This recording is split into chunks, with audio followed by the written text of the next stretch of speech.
Pada pembelajaran matematika kali ini, kita akan membahas mengenai teorema Pythagoras. Apa itu teorema Pythagoras? Pertama, bisa kalian lihat gambar-gambar berikut ini. Di sini ada piramida dan juga ada atap rumah. Jika kita lihat pada gambar piramida ini, terdapat segitiga siku-siku yang bisa digambarkan pada piramida ini. Misalkan seperti ini gambarnya, untuk segitiga siku-siku. Selain itu, pada atap rumah juga terdapat segitiga siku-siku, misalnya seperti ini. Nah, untuk teorema Pythagoras ini akan berhubungan dengan segitiga siku-siku. Teorema Pythagoras ini akan sangat berguna seperti dalam bidang arsitektur, kemudian navigasi, itu akan sangat berguna. Kemudian, apa itu teorema Pythagoras? Teorema Pythagoras adalah aturan matematika yang dapat menentukan panjang salah satu sisi segitiga siku-siku. Bisa kita lihat segitiga siku-siku di bawah ini, di mana terdapat segitiga siku-siku A, B, C, dan juga di sini sudut A adalah sudut siku-siku, di mana besar sudut siku-siku adalah 90 derajat, maka sudut A adalah besarnya adalah 90 derajat. Sehingga sisi siku-siku adalah AC dan juga AB. Sedangkan sisi miring atau hipotenusa adalah BC. Dan untuk catatannya ya, sisi miring atau hipotenusa adalah selalu di depan sudut siku-siku. Ini kan sudut siku-sikunya. Jadi, hipotenusa atau sisi miringnya di sini. Sudah tertulis bahwa sisi miring atau hipotenusa adalah BC. Dan hipotenusa ini merupakan sisi yang terpanjang pada segitiga siku-siku. Bisa kita lihat di sini bahwa CB adalah sisi terpanjang pada segitiga siku-siku ini. Kemudian selanjutnya kita akan memahami bagaimana cara mendapatkan rumus teorema Pythagoras yang ada di sini. Pertama, bisa kita lihat bahwa terdapat 3 buah persegi, di mana setiap persegi ini memiliki luas yang berbeda-beda.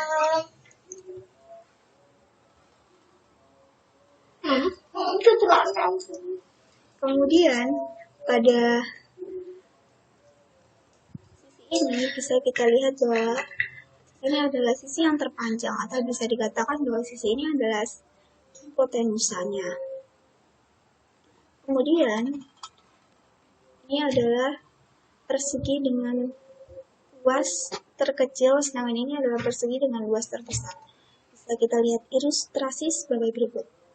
Pertama, persegi yang terkecil akan berpindah ke persegi yang terbesar.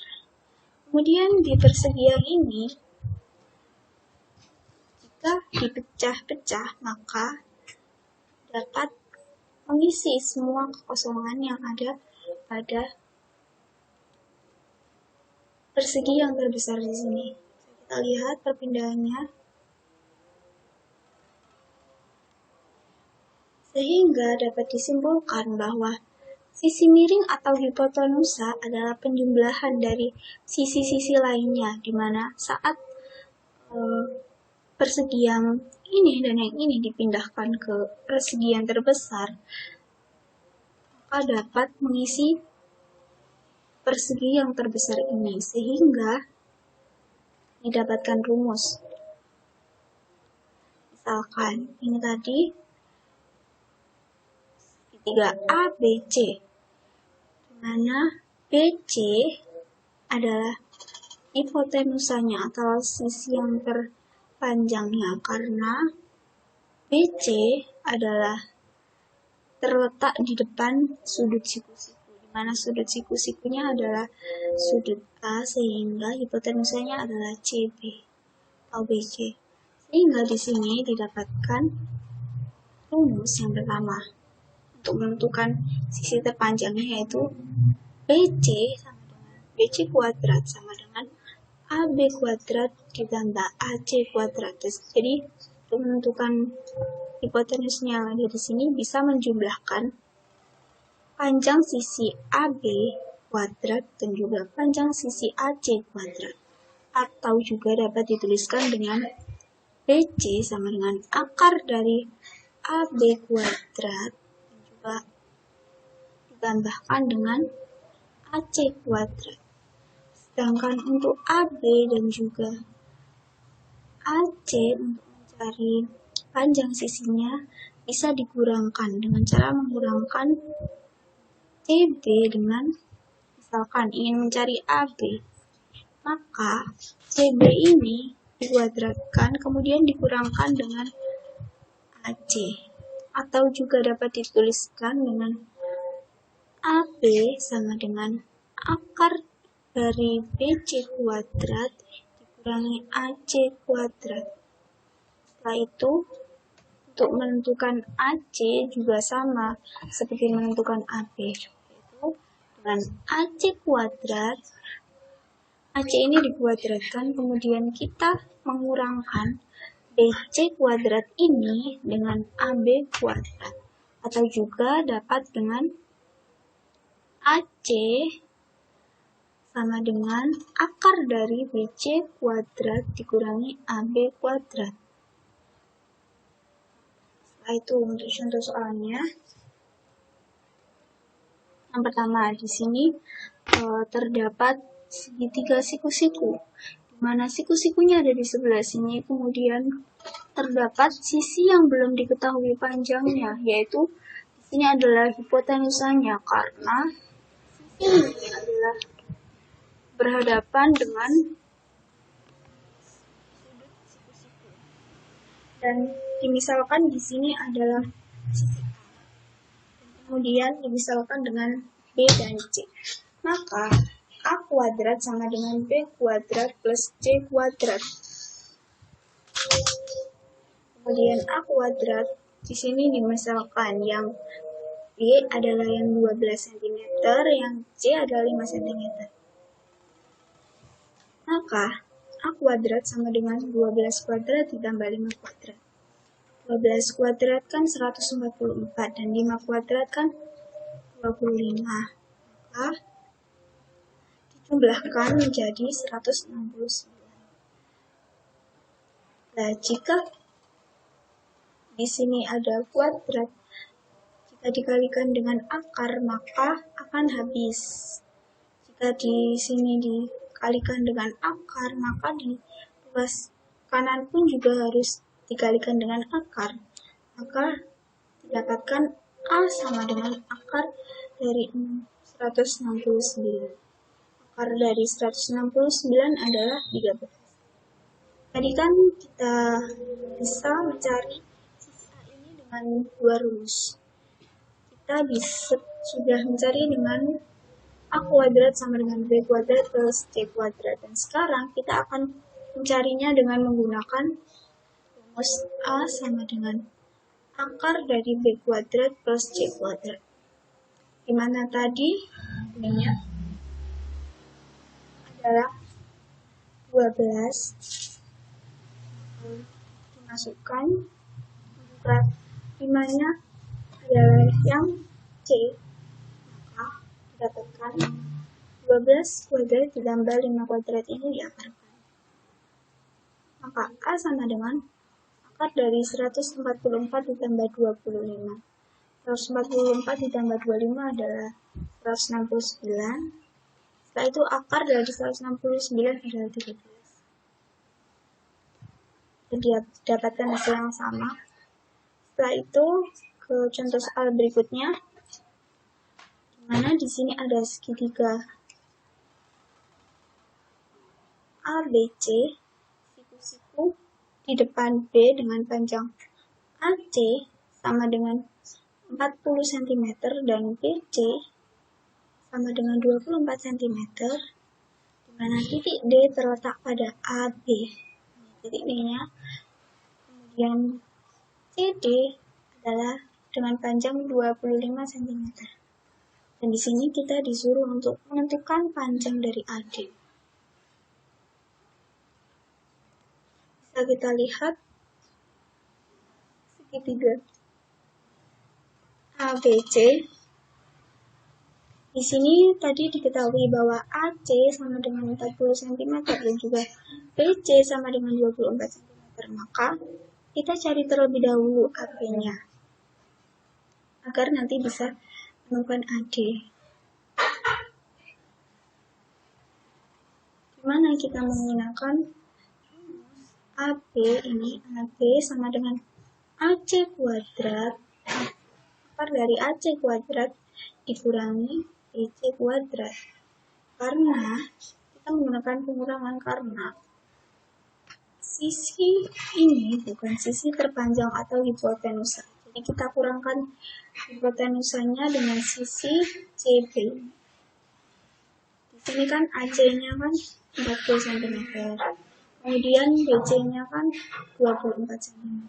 Sehingga di sini 40 kuadrat adalah 1600 dan 24 kuadrat adalah 576. Setelah itu dikurangkan menjadi 1020. Maka akar dari 1024 adalah 32. Setelah itu kita mencari pada segitiga PDC. Di mana pada segitiga PDC ini yang belum diketahui panjang sisinya adalah sisi BD. Maka kita cari terlebih dahulu sisi BD-nya dengan menggunakan teorema Pythagoras. Nah, BD sama dengan akar CD kuadrat, CD-nya panjangnya 25 cm, kemudian BC-nya 24 cm. Kita masukkan angka-angkanya. Setelah itu angka dari 25 adalah 625. Kemudian 24 pangkat 2 adalah 576. Sehingga dikurangkan jadi 49, maka PD sama dengan akar 49. Akar 49 adalah 7. Maka dapatkan PD adalah 7. Setelah menemukan AB dan DB, kita dapat menemukan AD dengan cara mengurangkan AD dengan BD. Di mana 32 dikurangi 7 adalah 25. Dari sini kita bisa mendapatkan bahwa panjang AD adalah 25 cm. Bentuk akar. Nah, di sini bisa kita perhatikan ada 16 titik yang berwarna pink. Nah, jika titik ini kita gambar sebuah segitiga dengan panjangnya yaitu 1 satuan, maka didapat tinggi segitiga atau sisi tegaknya yaitu panjangnya 1 dan sisi bawahnya atau alasnya panjangnya juga 1. Nah, berapakah sisi miringnya? Kita misalkan dengan X ya. Nah, untuk mendapatkan nilai X ini bisa kita gunakan rumus Pythagoras. Misalkan X ini merupakan C.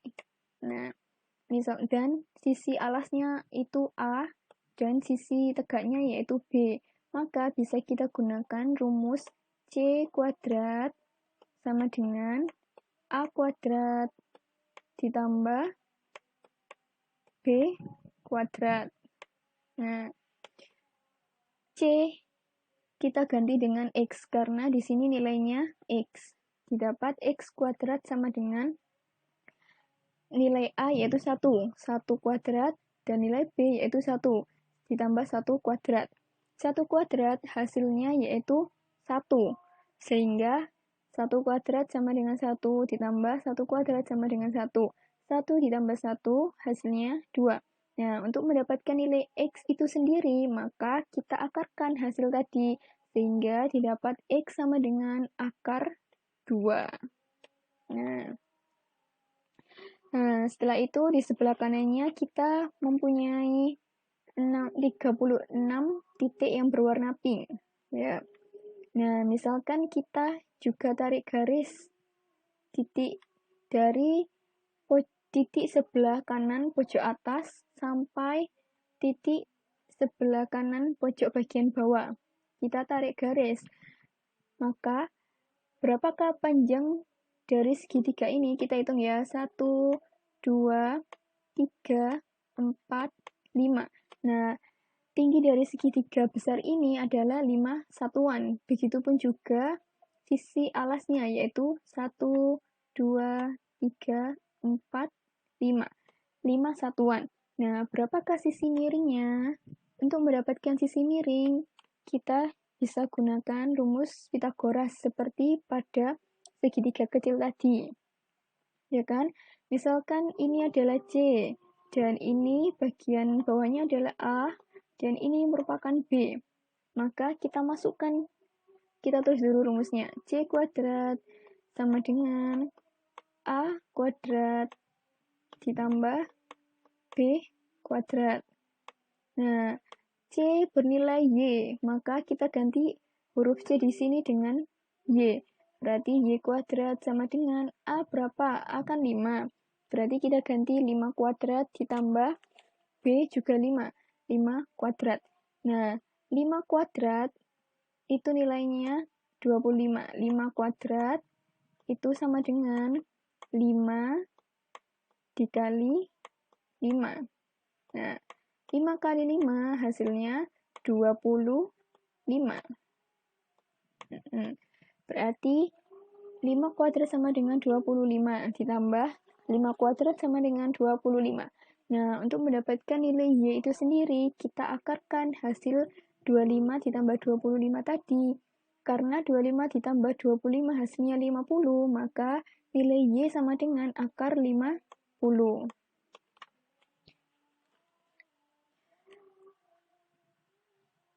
Kalian perhatikan bahwa akar 50 adalah panjang sisi miring.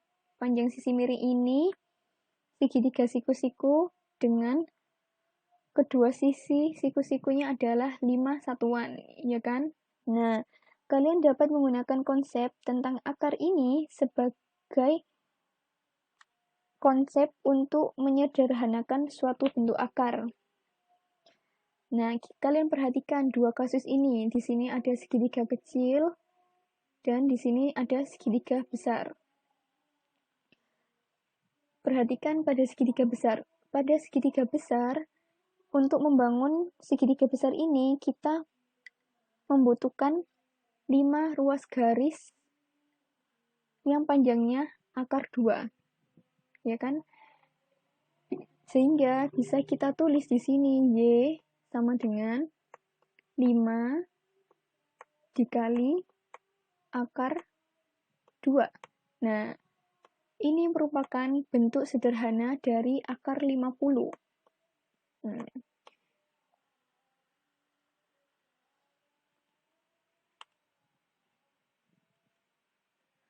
Contoh soal. Sederhanakan akar 72.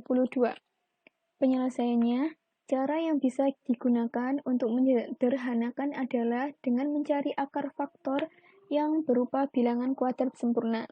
Nah, di sini ada kata-kata bilangan kuadrat sempurna.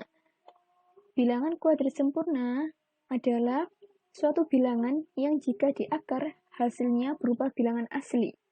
Nah, untuk menyelesaikan akar dari 72 ini, yang pertama bisa kita gunakan pohon faktor. Nah, kita cari pohon faktornya dulu ya. Untuk menyelesaikan dengan pohon faktor, maka kita bagi 72 ini dengan angka yang paling kecil. Misalkan angka 2. 72 dibagi 2 akan menghasilkan 36. Nah, 36 ini merupakan bilangan kuadrat sempurna. Kenapa? Karena 36 ini jika diakarkan akar 36, maka akan menghasilkan suatu bilangan asli, yaitu angka 6. Nah, 6 kali 6 hasilnya 36. Sampai sini bisa kita temukan, bisa kita selesaikan akar dari 72 ini. Sehingga sama dengan akar dari 72 sama dengan akar dari 36 dikali 2. Sama dengan akar 36 dikali akar 2. Nah, akar 36 tadi kan hasilnya bilangan asli, yaitu 6. Dikali akar 2. Sama dengan 6 akar 2. Sehingga hasil dari atau bentuk sederhana dari akar 72 adalah 6 akar 2. Segitiga. Jenis segitiga. Kalian bisa lihat di sini ada 3 buah jenis segitiga. Yang pertama, segitiga yang berwarna biru, segitiga yang berwarna orange, dan segitiga yang berwarna abu-abu. Nah, kita lihat segitiga yang berwarna biru. Dalam segitiga yang berwarna biru ini, sisi alasnya yaitu B, dan sisi tegaknya yaitu A, dan sisi miringnya adalah C. Jika A kuadrat ditambah B kuadrat lebih besar dari C kuadrat, maka segitiga ini merupakan segitiga tumpul. Nah, jika A kuadrat ditambah B kuadrat hasilnya sama dengan C, maka segitiga ini merupakan segitiga siku-siku. Kemudian untuk segitiga abu-abu, jika A kuadrat ditambah B kuadrat hasilnya kurang dari C kuadrat, maka segitiga ini merupakan segitiga lancip. Nah, keterangannya untuk segitiga ABC dengan panjang sisinya A, B, dan C. Jika C kuadrat kurang dari A kuadrat ditambah B kuadrat, maka segitiga ABC merupakan segitiga lancip di C. Nah, ini merupakan segitiga lancip.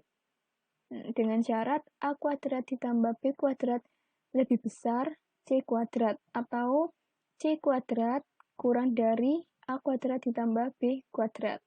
Nah, kemudian jika C kuadrat lebih besar A kuadrat ditambah B kuadrat, maka segitiga ACB merupakan segitiga tumpul di C. Nah, segitiga abu-abu ini merupakan segitiga tumpul di C, karena A kuadrat dan B kuadrat itu kurang dari C kuadrat, atau C kuadrat lebih besar dari A kuadrat ditambah B kuadrat. Nah, contoh soalnya, suatu segitiga dengan panjang ketiga sisinya berturut-turut yaitu 17 cm, 25 cm, dan 38 cm.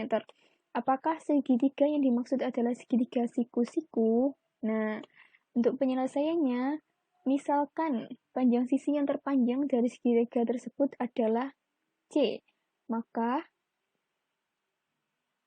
kita misalkan A sama dengan 17.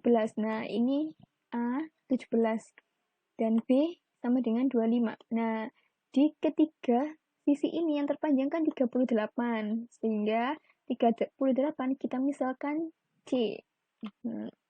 Maka C kuadrat sama dengan 38 kuadrat sama dengan 1444. A kuadrat ditambah B kuadrat sama dengan A ini kan 17, sehingga 17 kuadrat ditambah B di sini 25.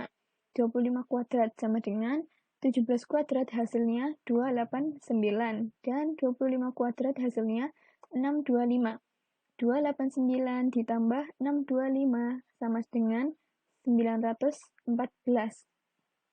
Nah, di sini bisa kita lihat karena C ini tidak sama dengan hasil C kan 1444. Sedangkan hasil dari A kuadrat tambah B kuadrat 914. Sehingga tidak sama dengan. Karena C kuadrat tidak sama dengan A kuadrat ditambah B kuadrat, berarti bahwa segitiga yang dimaksud bukan segitiga siku-siku. Lalu, segitiga apakah ini? Nah, kita lihat dari hasilnya ya. C kuadrat itu lebih besar dari A kuadrat ditambah B kuadrat, yaitu hasilnya 1444. Sedangkan A kuadrat ditambah B kuadrat hasilnya hanya 914. Maka bisa kita tulis C kuadrat kurang dari A kuadrat ditambah B kuadrat. Nah, jika C kuadrat kurang dari A kuadrat ditambah B kuadrat, maka segitiga tersebut merupakan segitiga tumpul. Nah, penjelasan kita tentang teorema Pythagoras kali ini sampai di sini dulu ya. Untuk selanjutnya, kalian bisa mengerjakan latihan soal 1 sampai 3 ini.